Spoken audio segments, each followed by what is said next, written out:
In 2026, one company did something no company in the history of the world had ever done. Nvidia, a chip maker, became worth around $5 trillion, the most valuable company that has ever existed.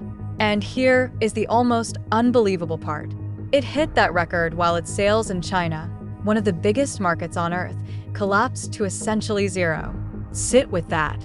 A company lost an entire country and became more valuable than any company in history at the same time. How? Not because of a chip, because of politics. And whether the stock goes up or down from here may depend less on its engineers than on two governments glaring at each other across the Pacific. Quick, important note, nothing here is financial advice. This is the politics hiding inside the world's most important stock. This is politics in everything. Today, Nvidia. First, why does this one company matter so much? Because Nvidia makes the picks and shovels of the biggest gold rush of our lifetime, artificial intelligence. Almost every serious AI model in the world, the ones writing essays, generating images, powering chatbots, is trained on Nvidia's chips. By some measures, it controls around 90% of the market for training advanced AI. So when the entire planet decided, all at once, to build artificial intelligence, they all had to line up at the same shop. That is how a company that makes components most people have never seen became worth more than the entire economies of most nations. It is not just a stock. It has become the beating heart of the AI age.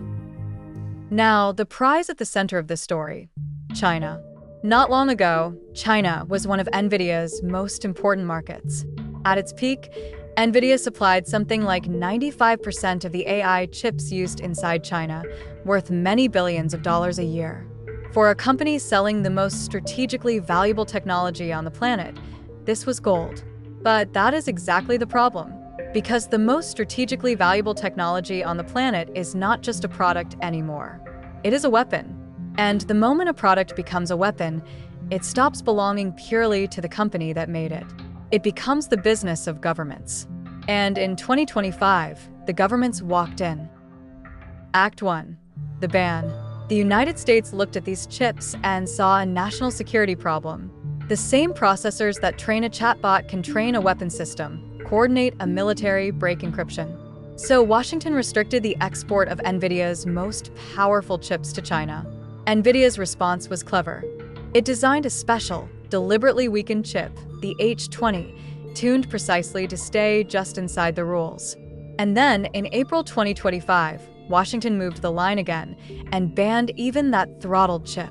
Nvidia was forced to write down around $5.5 billion of inventory it could suddenly no longer sell. In a single decision, a government reached into a private company's product line and switched it off. Act 2. The deal. And this is where it gets genuinely surreal. A few months later, the ban was partly reversed. But look at the price of that reversal. To win back its export licenses, Nvidia agreed to hand the United States government 15% of its revenue from selling those chips in China. 15% paid by a company to its own government as the toll for being allowed to sell abroad. Reportedly, the president asked for 20%, and Nvidia's chief executive haggled him down to 15%. Later, for a more powerful chip, the number floated was 25%. Legal scholars quietly pointed out that taxes on exports may actually be unconstitutional. But the deal was struck anyway. This is not a free market. This is a government taking a direct cut of a company's foreign sales live on the world stage. But here is what so many people forget. There are two governments in this story, and the other one gets a vote too. Because just as Washington cracked the door open again, Beijing decided to slam its own shut. Chinese authorities reportedly discouraged their own companies from buying Nvidia chips at all, citing security concerns of their own, and pushed them, firmly, toward a homegrown champion instead, Huawei. So picture Nvidia's absurd position. It fought Washington for a license to sell into China, agreed to pay a 15% toll for the privilege, and then arrived in China to discover that Beijing had told everyone not to buy. Squeezed from both sides at once. And so, Act 3, the collapse. Nvidia's leadership admitted, in plain language, that it had largely conceded the Chinese market. The numbers are brutal. Nvidia's share of China's AI chip market, once around 95%, was projected to fall to roughly 8%, while Huawei's climbed toward 50%, chasing some $12 billion in revenue. An entire market, one of the largest on Earth, did not slip away because someone built a better chip. It was handed over by political decisions in Washington and in Beijing. For Nvidia, revenue from China effectively went to zero. And now, the twist that breaks every rule of normal business. Because the stock went up, not down, up, to record highs, to that $5 trillion peak. How on earth does a company lose one of its biggest markets and become more valuable than anything in history?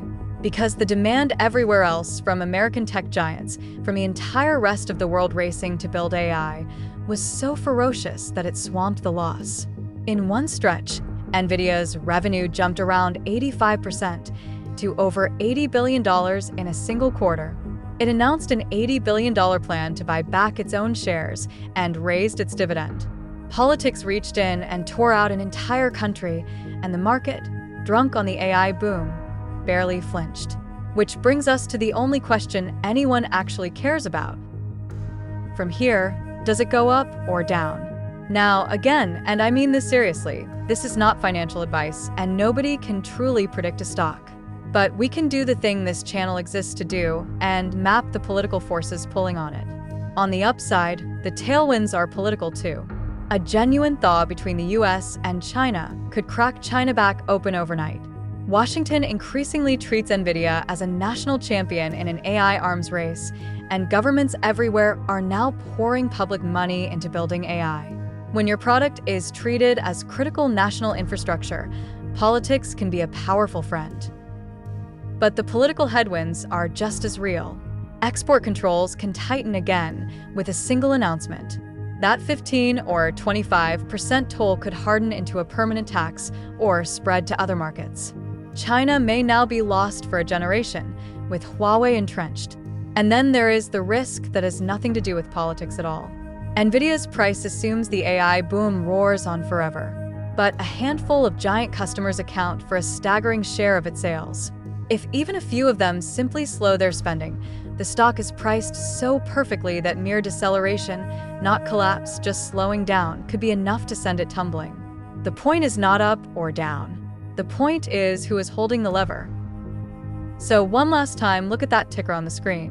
What is an Nvidia share, really? It is proof that once a company becomes important enough, it stops being just a business and quietly turns into an instrument of statecraft. A single chip company is now a bargaining piece in a Cold War between the two most powerful nations on Earth. Its price is no longer a simple story of supply and demand.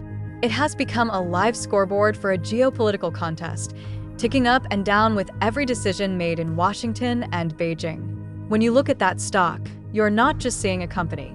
You are watching two superpowers arm wrestle in real time over the future of intelligence itself. And that, in the end, is the whole point. The most valuable company in history does not fully belong to its shareholders. It belongs a little to the politics. A $5 trillion company, a lost country, and two governments holding the switch. Everything is political, even the stock you think is all about technology. Once more, for the record, none of this is financial advice. Always do your own research. This is politics in everything. If this changed how you read a stock chart, subscribe and tell us in the comments, which company should we follow the politics of next? Next time, a new arena, same game.